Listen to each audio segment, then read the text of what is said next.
সুধী দর্শক, আসসালামু আলাইকুম। সুস্থতার পথে আপনাদের সাথে আমরা প্রতি শনিবার এই সময়ে এই চ্যানেল আইতে উপস্থিত হই একটি রোগের চিকিৎসা সংক্রান্ত যাবতীয় সমস্যা সমাধানের জন্য এবং আমাদের সাথে থাকেন একজন বিশেষজ্ঞ চিকিৎসক। প্রতি শনিবার আমাদের এই অনুষ্ঠানে আপনারা যারা সংযুক্ত থাকেন, তারা কোনো প্রশ্ন থাকলে বা আপনাদের কোনো জানার থাকলে বা আপনারা আমাদেরকে কোনো সাজেশন দিতে চাইলে আমাদের কমেন্ট ফিল্ডে সেটা লিখে জানাতে পারেন। তো আমাদের আজকের বিষয় ডায়াবেটিসে অর্থোপেডিক ও রক্তনালী জটিলতায় রিজেনারেটিভ চিকিৎসা। আমরা জানি যে অ্যা রিজেনারেটিভ চিকিৎসা বা অ্যা এই পিআরপি বা স্টেম সেল থেরাপি এখন বিশ্বব্যাপী বেশ অ্যা জনপ্রিয় হয়ে উঠেছে এবং এই চিকিৎসা যেহেতু সকলের কাছে খুব সহজভাবে পৌঁছে দেয়া যায় এবং রোগীরাও খুব আগ্রহী। সেজন্য শিওরসেল মেডিকেল বাংলাদেশ লিমিটেড আয়োজিত এই অনুষ্ঠানে আমরা প্রতি শনিবারই চাই যে সাধারণ একটি সমস্যা যেটা আপনারা সবসময় ভোগেন, এ ধরনের কিছু সমস্যা নিয়ে আলোচনা করার জন্য। তো আমাদের আজকে আলোচক হিসেবে বিশেষজ্ঞ চিকিৎসক আছেন ডাক্তার এ.কে.এম. মহিউদ্দিন, অর্থোপেডিক ও regenerative medicine specialist, consultant Surecell medical Bangladesh limited. Sir, শুভেচ্ছা জানাচ্ছি আপনাকে আমাদের সাথে থাকার জন্য। ধন্যবাদ। আ স্যার, ১ম এই আপনার কাছে জিজ্ঞেস করব যে ডায়াবেটিস রোগীদের অর্থোপেডিক আ বা হাড় বা জয়েন্টের এই সমস্যাগুলো কতটুকু সাধারণ?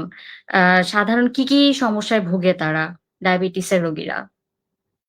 আসলে ডায়াবেটিস সম্বন্ধে আমরা মোটামুটি জানি যে ডায়াবেটিস একটা সিস্টেমিক ডিজিজ মানে হলো শরীরের বিভিন্ন ধরনের অঙ্গ-প্রত্যঙ্গ অনিয়ন্ত্রিত ডায়াবেটিস বা যারা দীর্ঘদিন ডায়াবেটিসে ভুগছেন তাদের অনেক জটিলতা তৈরি করে।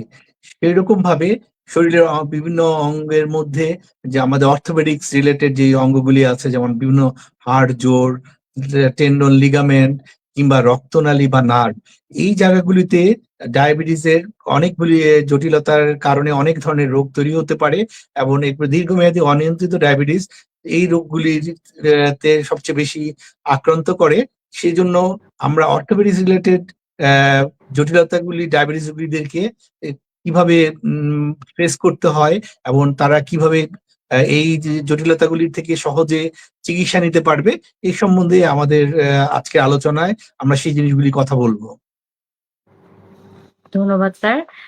সাধারণত শরীরের কোন অংশে যেমন হাঁটু, কাঁধ বা পা এই জটিলতা বেশি দেখা যায়? আসলে ডায়াবেটিসের কারণে মানে আমাদের শরীরের বিভিন্ন যে জয়েন্ট আছে বা নার্ভ আছে বা রক্তনালী আছে কিংবা মাংস আছে, টেন্ডন আছে, সেগুলির মধ্যে বিভিন্ন ধরনের প্রদাহ হয় বা ডায়াবেটিস অনিয়ন্ত্রিত থাকার কারণে অনেক সময় অনেক ধরনের জটিলতা তৈরি হয়। তো সেই হিসাবে আমরা নরমালি যদি বলি আমাদের হাতের মধ্যে যেমন শোল্ডার জয়েন্টের মধ্যে যাদের ডায়াবেটিস সবচেয়ে অনিয়ন্ত্রিত থাকে তারা এক ধরনের অসুখে ভোগেন যেটাকে আমরা ফ্রোজেন শোল্ডার বলি। এরপরে আরো অনেকগুলি কারণ আছে। কারো আঙ্গুলের জোড়াতে আঙ্গুল টেন্ডন গুলি শক্ত হয়ে যে আঙ্গুল নাড়াতে অসুবিধা হয় যেগুলিকে আমরা ট্রিগার ফিঙ্গার বলি। কিংবা কবজির একটা জয়েন্ট আছে সেখানে যদি অনিয়ন্ত্রিত ডায়াবেটিসের কারণে টেন্ডন গুলিতে এক ধরনের প্রদাহ হয়ে এক জটিলতা তৈরি করে সেকে আমরা ডিক্রোভার টেনোসাইনোভাইটিস বলি।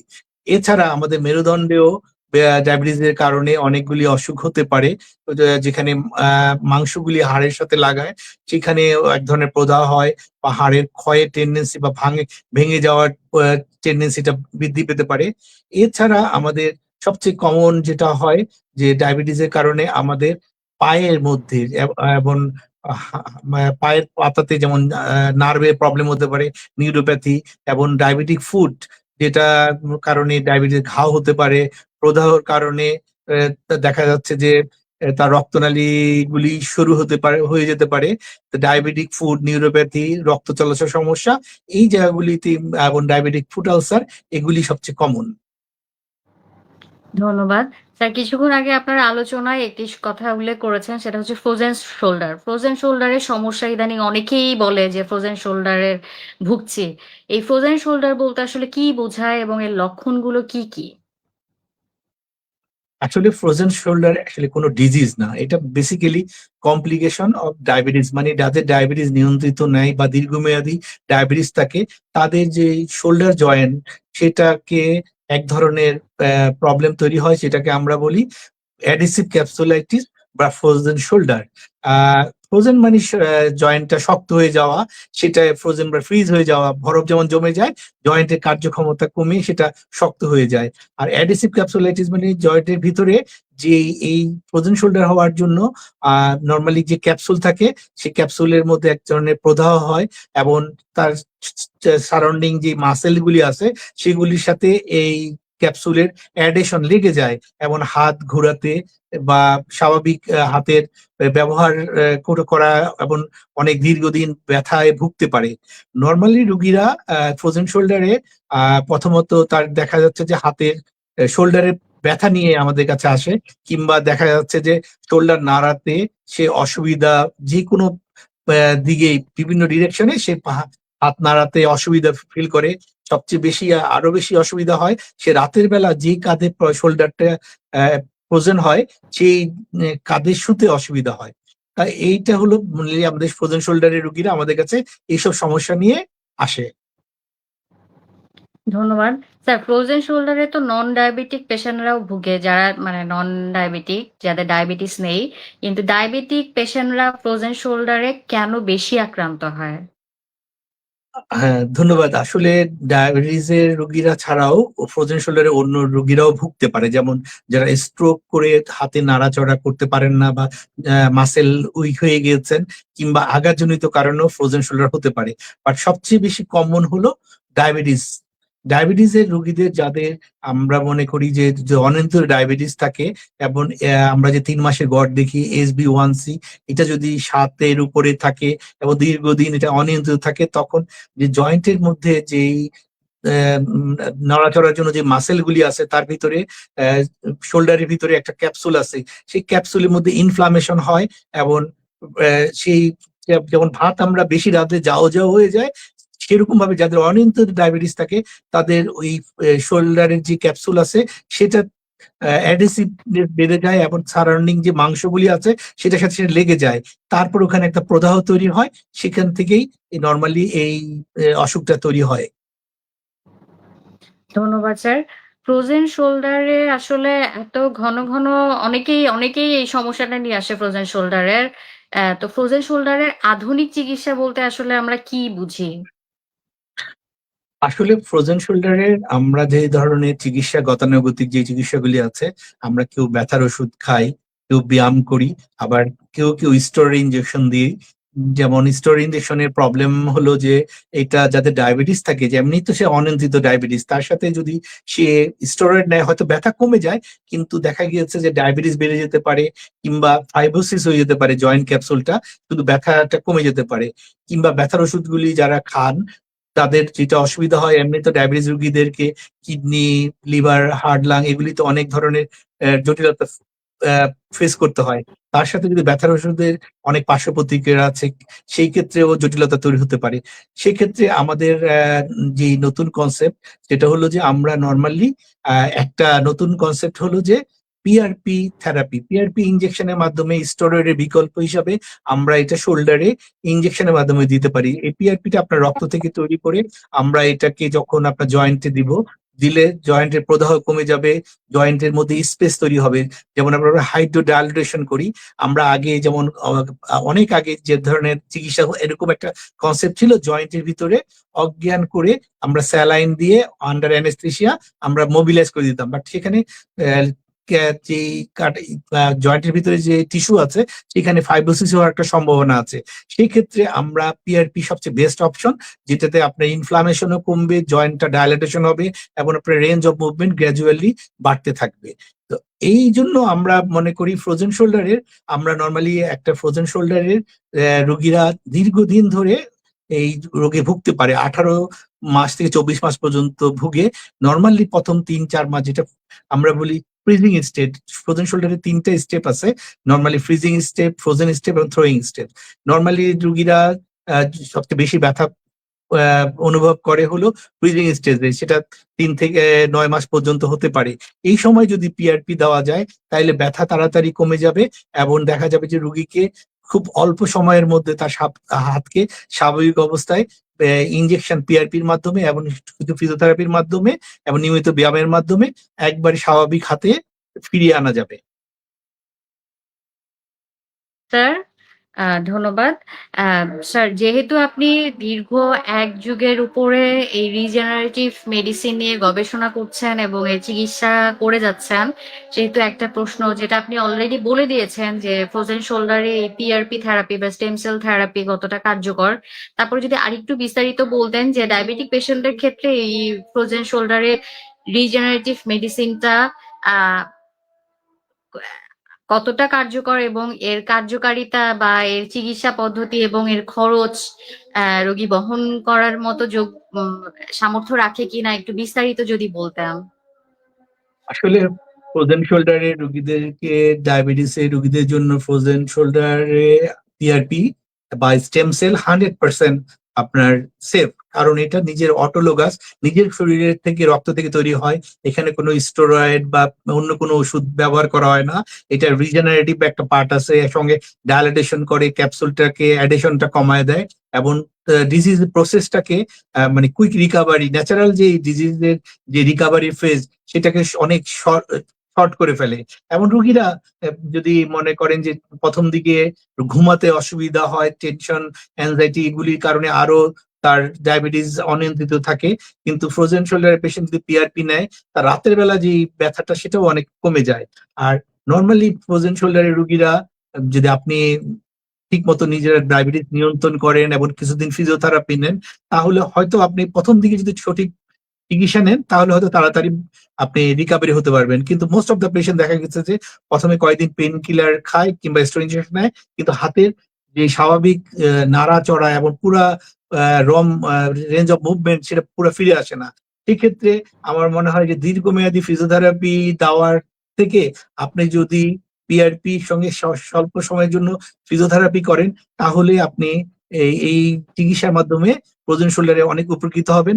আর খরচের ব্যাপারে আমাদের বক্তব্য হলো যে আপনি যদি 2টা বা 3টা ইনজেকশন 2 থেকে 3 সপ্তাহ পর পর নেন, সঙ্গে অল্প কয়েকদিন ফিজিওথেরাপি নেন, তাহলে আপনার মানে অন্যান্য চিকিৎসার চেয়ে খরচ তেমন বেশি হবে না। ধন্যবাদ স্যার। ফ্রোজেন শোল্ডার সম্পর্কে দর্শক আপনারা হয়তো বিস্তারিত একটা ধারণা পেয়ে গিয়েছেন। আমরা এরপরে আসি স্নায়ুজনিত কিছু সমস্যা নিয়ে আলোচনায়। যে ডায়াবেটিক পেশেন্টরা নিউরোপ্যাথিক সমস্যায় ভুগে, এটা অনেকেরই মুখে শোনা যায়। এই স্নায়ুজনিত সমস্যাগুলো ডায়াবেটিসে যারা আক্রান্ত হয় কি কি সমস্যায় তারা ভুগতে পারে স্যার? ধন্যবাদ। আসলে ডায়াবেটিস রোগীদের যে আমরা বলি যে তাদের মানে ডায়াবেটিসের জটিলতার কারণে বিভিন্ন ধরনের অসুবিধা পড়ে, যেমন নার্ভ নষ্ট হয়ে যেতে পারে। আমরা বলি নিউরোপ্যাথি, যেমন রক্ত চলাচলের জায়গাতে আমরা যেমন রক্তনালীতে চর পড়ে, সেরকম ভাস্কুলোপ্যাথি বলি, রক্ত চলাচল পড়ে। তারপর অস্টিওপ্যাথি, যেমন বিভিন্ন জয়েন্টের মধ্যে অনুভূতি কমে যায়, জয়েন্টের ডিসলোকেশন বা জয়েন্টের নর্মাল স্ট্রাকচার চেঞ্জ হয়ে যায়। এরকমই রোগীদেরকে দেখা গিয়েছে যারা দীর্ঘদিন অনিয়ন্ত্রিত ডায়াবেটিস কিংবা যে পরিমাণে ডায়াবেটিসটা আসলে নিয়ন্ত্রণ করা দরকার সেরকম নিয়ন্ত্রণ না করলে যেই পেরিফেরাল নার্ভ গুলি আছে সেগুলির মধ্যে ডিমাইলিনেশন হয়ে নার্ভ গুলিতে সেন্সেশন কমে যায়। তারপরে নার্ভের যে মাংসের মধ্যে বা চামড়ার মধ্যে নার্ভ গুলি সাপ্লাই দেয় ওগুলিতে অনুভূতি কমে যায়। তখন এটা নিউরোপ্যাথি রোগীরা নর্মালি জ্বালা পোড়া নিয়ে, বার্নিং নিয়ে আমাদের কাছে প্রেজেন্ট করে। কিন্তু কখনো কখনো দেখা গিয়েছে যে নিউরোপ্যাথির কারণে কোনো একটা জায়গায় আলসার হতে পারে। রোগী হয়তো পায়ে একটা আঘাত পেয়েছে কিন্তু তার যেহেতু ওখানকার অনুভূতি নাই, তাই সে বুঝতে পারে না যে আসলে যে এখানে একটা আঘাত হয়েছে, মানে ঘাও হয়, ঘাও হয়ে থেকে একটা diabetic ulcer, foot ulcer, even কখনো কখনো এই ধরনের রোগীদেরকে অঙ্গহানি পর্যন্ত হয়ে যেতে পারে, অ্যাম্পুটেশন করা লাগতে পারে।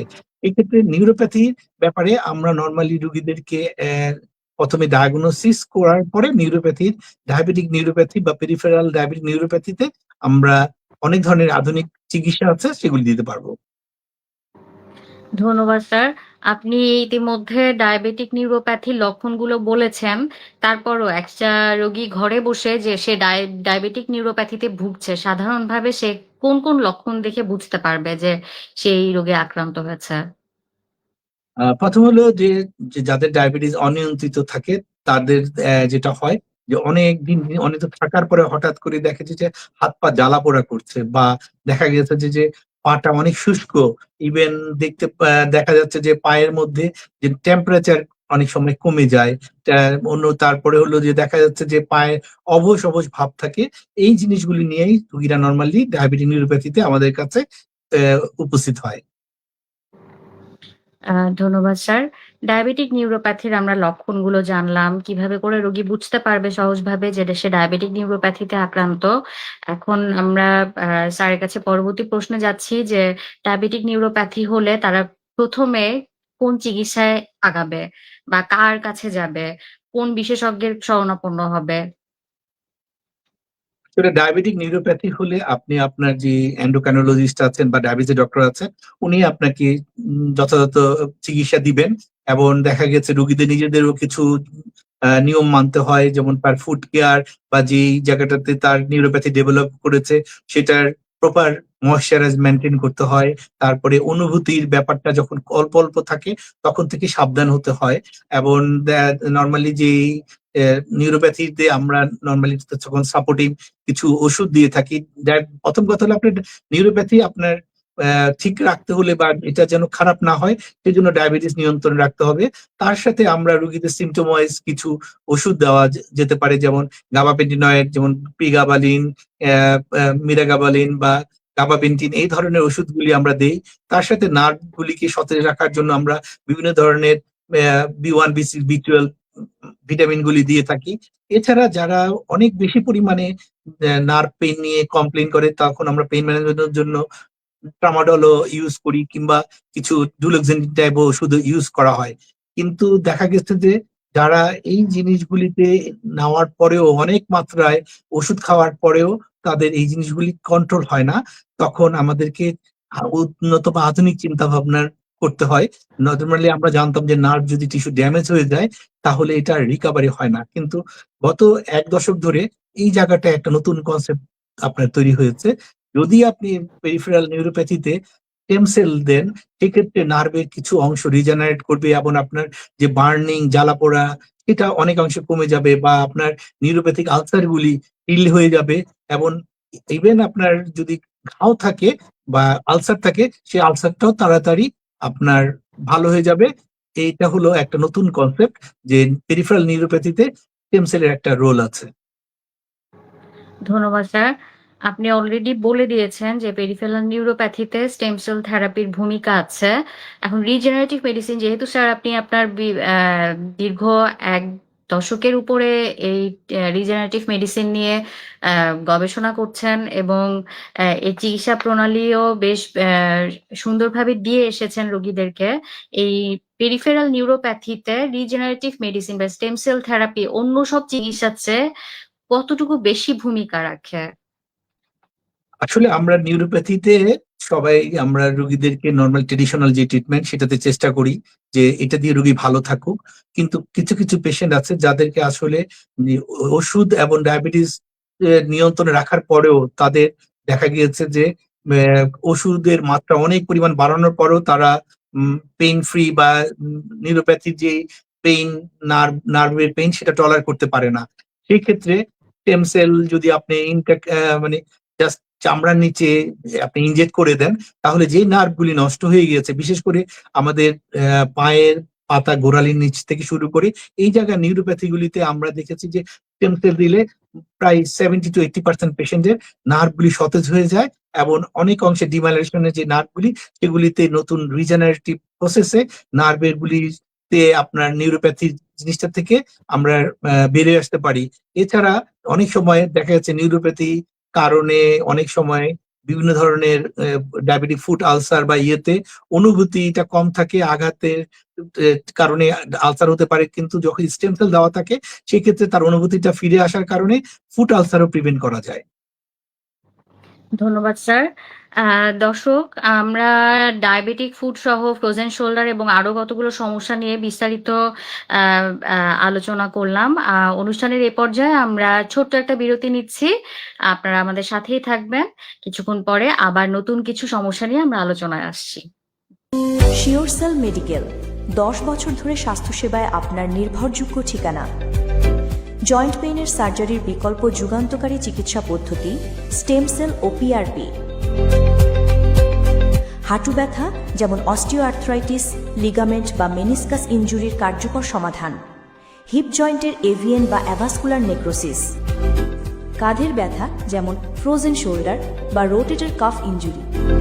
কনুয়ের ব্যথা যেমন টেনিস এলবো ও গলফার্স এলবো। গোড়ালি, ঘাড় এবং স্পোর্টস ইনজুরিতে সার্জারির বিকল্প সমাধান স্টেম সেল ও পিআরপি।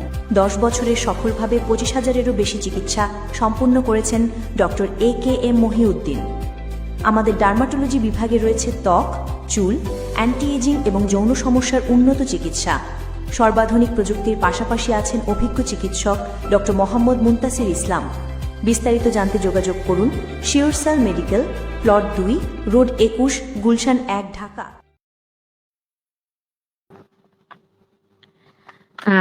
আমরা আবার আপনাদের সাথে যুক্ত হয়েছি। আমরা এবার নতুন একটি সমস্যা নিয়ে আলোচনা করতে যাচ্ছি। আমাদের সাথে আছেন দীর্ঘ ১ দশকের উপরে এই রিজেনারেটিভ মেডিসিন নিয়ে গবেষণা করে গেছেন এবং চিকিৎসা দিয়ে যাচ্ছেন। আমরা এখন আলোচনায় আসবো ডায়াবেটিক ফুট। যেই সমস্যাটা ইদানিং প্রায়ই আমরা শুনি যে ডায়াবেটিক পা বা রক্তনালীর জটিলতায় ভুগছে। স্যার, আপনার কাছে এখন প্রশ্ন যে ডায়াবেটিক রোগীদের পায়ে কি সমস্যা সাধারণত আমরা দেখি? ধন্যবাদ। আসলে ডায়াবেটিস রোগীদেরকে আমরা সবচেয়ে বেশি যে জিনিসটা নিয়ে আমাদের এটা জটিলতা দেখা দেয় সেটা হলো ডায়াবেটিক ফুট। ডায়াবেটিক ফুট মানে হলো ডায়াবেটিসের কারণে যে পায়ের যে রক্ত চলাচল বা নার্ভ বা হাড্ডি এখানে এক ধরনের দীর্ঘমেয়াদী একটা প্রবলেম তৈরি হয়। সেখান থেকে দেখা গেছে যে ডায়াবেটিক ফুটে যেমন আপনার নিউরোপ্যাথির কথা বললাম, এর তার বাইরেও পায়ের মধ্যে যেসব রক্তনালী আছে সেগুলিতে অনিয়ন্ত্রিত ডায়াবেটিসের কারণে স্তর পড়ে যায়। যেমন কার্ডিয়াক যেমন আমাদের হার্টের মধ্যে আমাদের যেমন ব্লক হয় তেমন পায়ের রক্তনালীতে ভাস্কুলার যে পার্টটা আছে সেগুলির মধ্যেও চড় পড়তে পারে। এই চড় পড়ার পরে সেটার পায়ে রক্ত চলাচল কমে যায়। কমে যায় আমরা এটাকে বলি যে পেরিফেরাল ভাস্কুলার ডিজিজ। আ এই পেরিফেরাল ভাস্কুলার ডিজিজ এর একটা কারণ হলো ডায়াবেটিস। এবারে অন্যান্য কারণেও হতে পারে।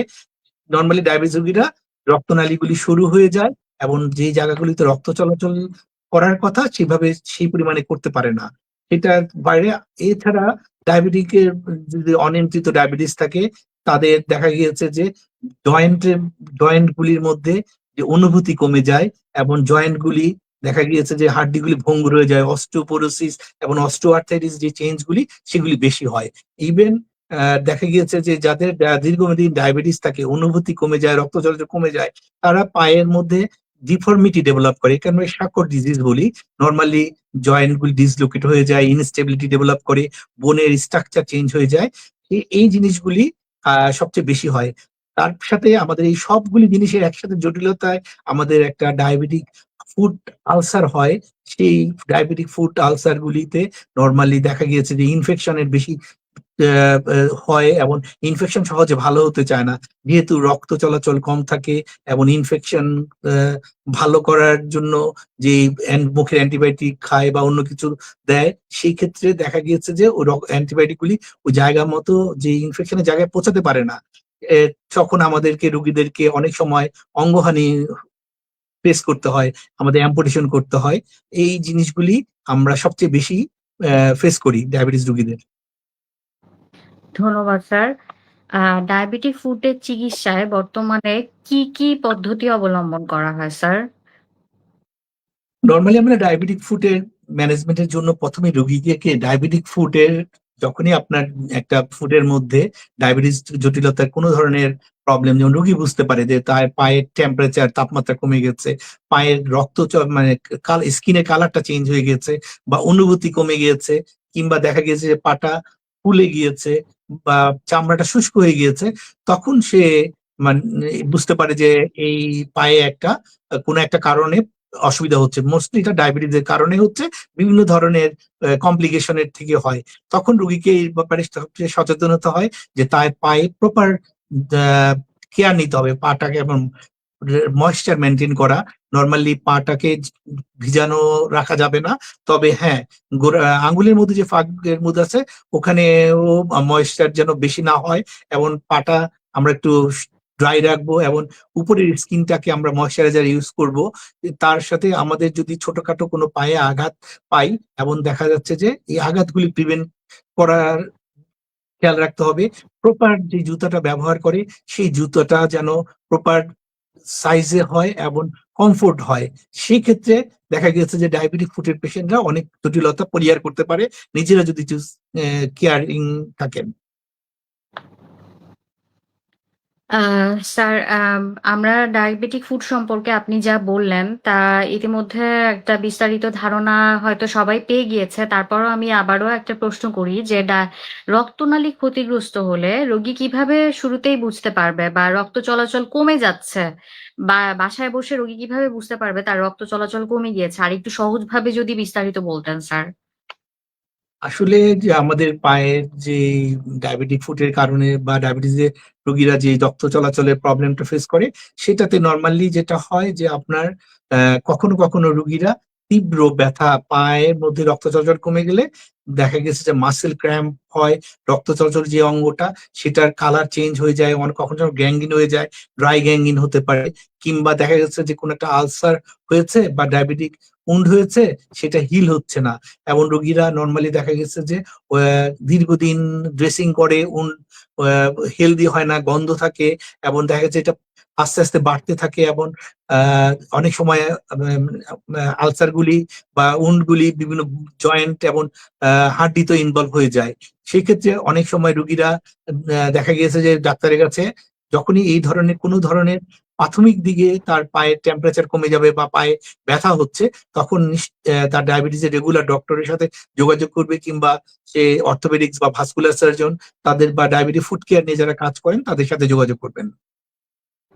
ধন্যবাদ স্যার।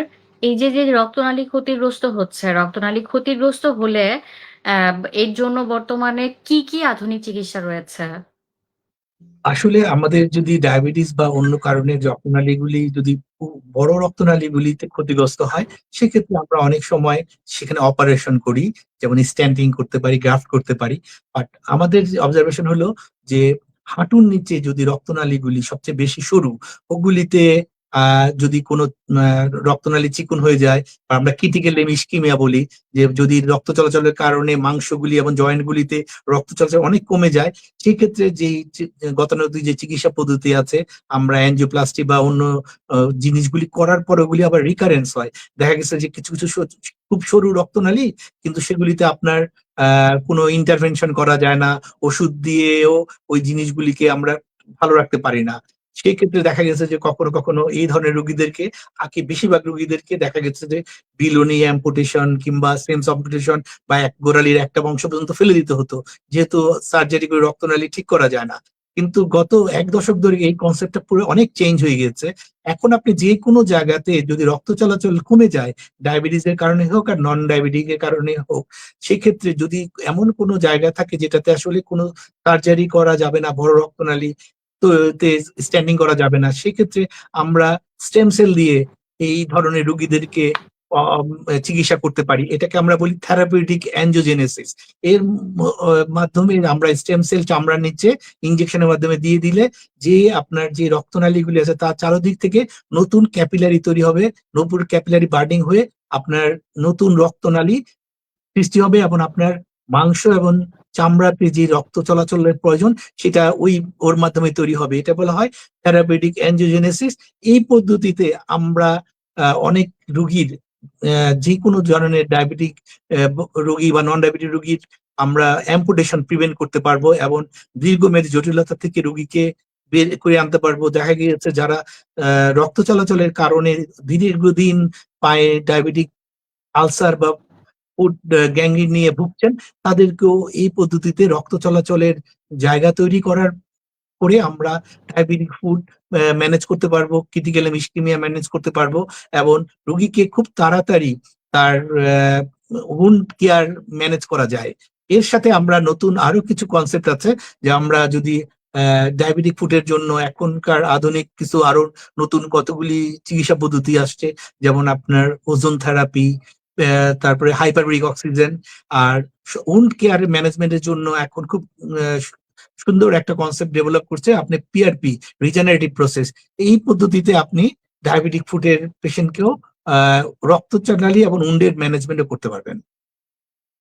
মানে রিজেনারেটিভ মেডিসিনে রক্তনালী পুনর্গঠন বা হিলিং এ এটা কার্যকর ভূমিকা পালন করে। ধন্যবাদ স্যার। আমরা এতক্ষণ ধরে মোটামুটি ডায়াবেটিক পেশেন্টরা অর্থোপেডিক্সে যে ধরনের সমস্যায় ভুগে থাকে মোটামুটি সবকিছু নিয়ে আলোচনা করা হলো।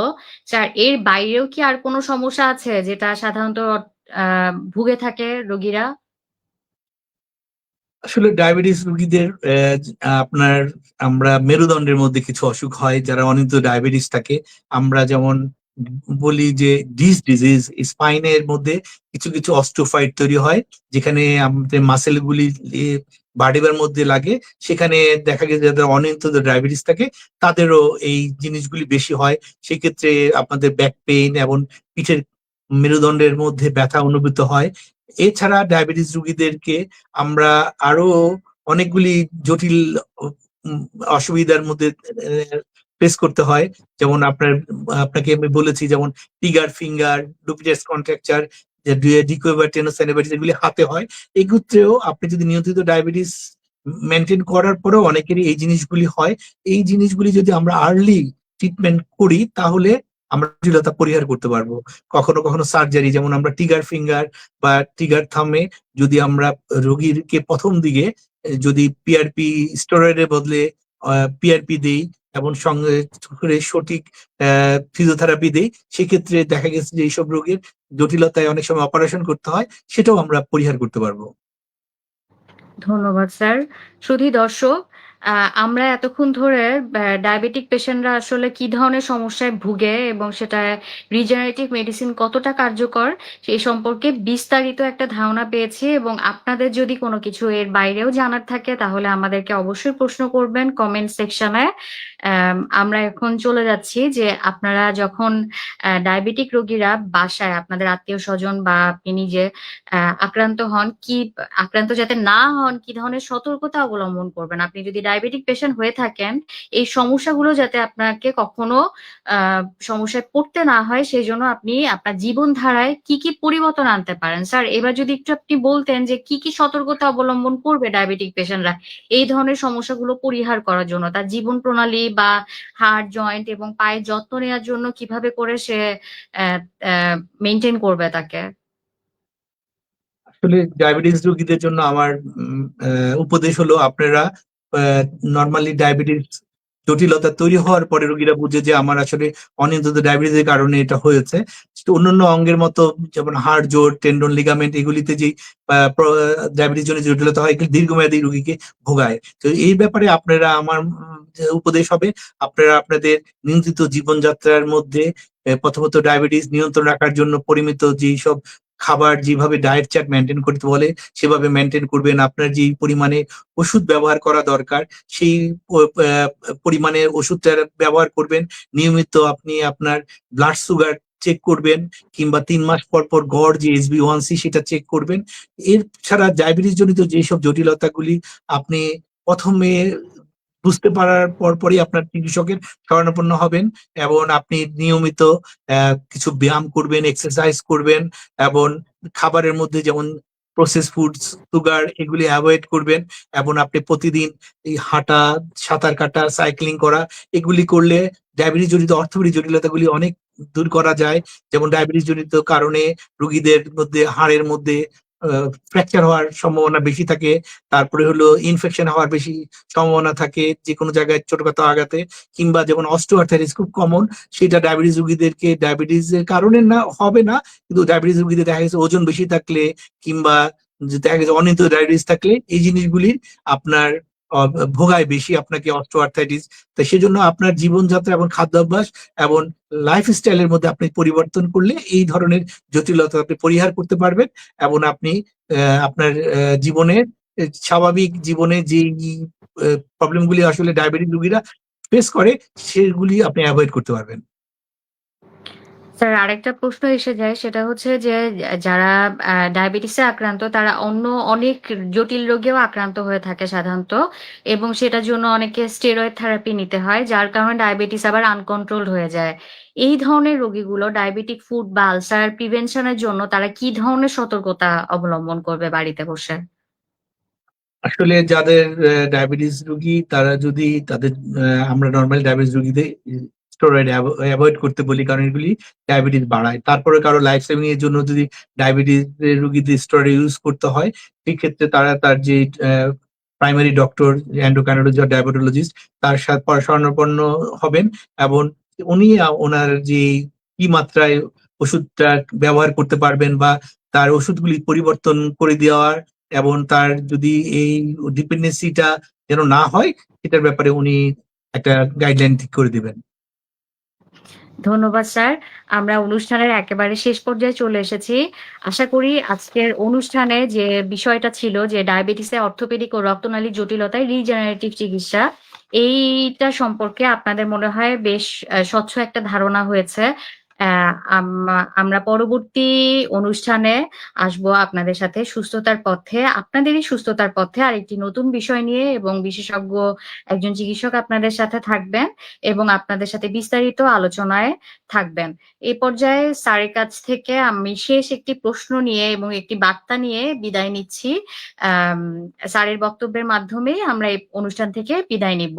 স্যার, ডায়াবেটিস রোগীরা কি ধরনের জটিলতায় ভুগে এবং এই জটিলতায় যারা ভুগছে সেই ধরনের রোগীদের ক্ষেত্রে আপনার পরামর্শ বা শেষ বার্তাটি কি হবে? আমার বক্তব্য হলো যে ডায়াবেটিস একটা হলো বাংলাদেশে প্রায় 20% লোক ডায়াবেটিসে ভুগছে, কিন্তু ডায়াবেটিস আসলে নিয়ন্ত্রিত ডায়াবেটিস এর ওষুধ প্রপার যদি আপনি ট্রিটমেন্ট নেন এবং জীবনযাত্রা খাদ্যাভ্যাস নিয়ন্ত্রণ করেন তাহলে জটিলতা তেমন এড়াইতে হবে না। কিন্তু যারা অনিয়ন্ত্রিত ডায়াবেটিসের কারণে বিভিন্ন জটিলতার সম্মুখীন হচ্ছেন তারা আপনাদের এই জটিলতাগুলি থেকে বেরিয়ে আসার জন্য যে আধুনিক যে চিকিৎসা পদ্ধতিগুলি আছে যেমন ফুড কেয়ার বা ফ্রোজেন শোল্ডারের এখনকার নতুন যে কনসেপ্ট এই ব্যাপারগুলিতে সচেতন হবেন এবং যারা কখনো কখনো বিভিন্ন ধরনের ডায়াবেটিস জটিলতার কারণে অঙ্গহানি হওয়ার আগে আপনি খোঁজ নিবেন যে আপনার পার্টি আর অন্য কোনো উপায়ে রক্ষা করা যায় কিনা ব্যাপারে আপনি উন্নত চিকিৎসার ব্যাপারে খোঁজ নিবেন, সেক্ষেত্রে আপনি অঙ্গহানিও প্রিভেন্ট করতে পারবেন। ধন্যবাদ। শিওরসেল মেডিকেল বাংলাদেশ লিমিটেডের সুস্থতার পথে অনুষ্ঠানে আমরা আজকের মতো বিদায় নিচ্ছি। আশা করি আগামী অনুষ্ঠানে আপনাদের সাথে দেখা হবে। শুভরাত্রি।